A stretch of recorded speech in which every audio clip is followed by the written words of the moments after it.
the same technique? Yeah, the teaching has been set up in a very, very standard form. What we do is actual practice involves thinking of a word devoid of meaning. We don't know the meaning, we don't try to know the meaning. And the principle is that if we know the meaning, then meaning is a static thing. If we say pencil, pencil, someone who doesn't know what pencil means in English, he just hears the sound pencil. And someone who knows the pencil, the meaning is static. The sound changes in its pitch. It could be loud sound, it could be low sound, low sound. So, and the meaning is the same at every pitch, high or low. So, if the mind is on the meaning, then there is no chance of refining the meaning. If the mind is not on the meaning, then there is a chance of refining the sound. Then there is a chance of experiencing the sound in its finer values, till the finest could be transcended and the awareness would reach that inner wakefulness devoid of any perception. This will be transcendental consciousness. So we take a thought and experience it. And in experiencing the thought, the simple formula is that the thought functions as an impulse, as a motivation for impulse, like that. Then the mind is pulsating. If we don't try to manipulate the thought in any sense, concentrate or hold it on or anything, then the thought will start to be refined, it will sink out. As if the activity starts to die out.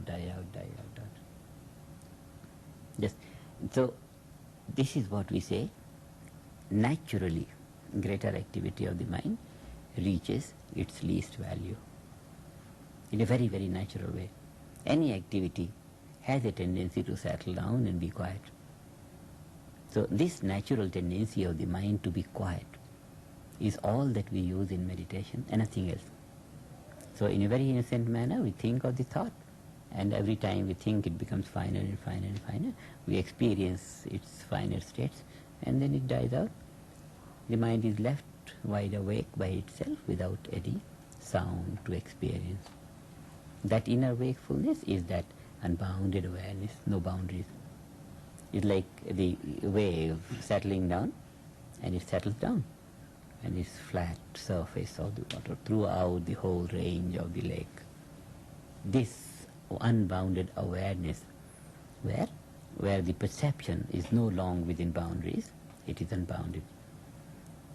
This is a silent state of the mind, and it is so fulfilling that the physiology, having tasted this kind of quietness of activity, it cherishes that. And because it's cherishing to the whole physiology, to the whole experience, physiology tends to maintain that state naturally, even when there are activities like that. So by nature, that state is experienced. By nature, through practice, it becomes stabilized in the field of activity. And once that is stabilized in the field of activity, we have life on all levels, all possibilities, the level of all possibilities, perfect orderliness, and all that we know from quantum mechanics to be the characteristic of vacuum state is experience, becomes one's own personal experience throughout life.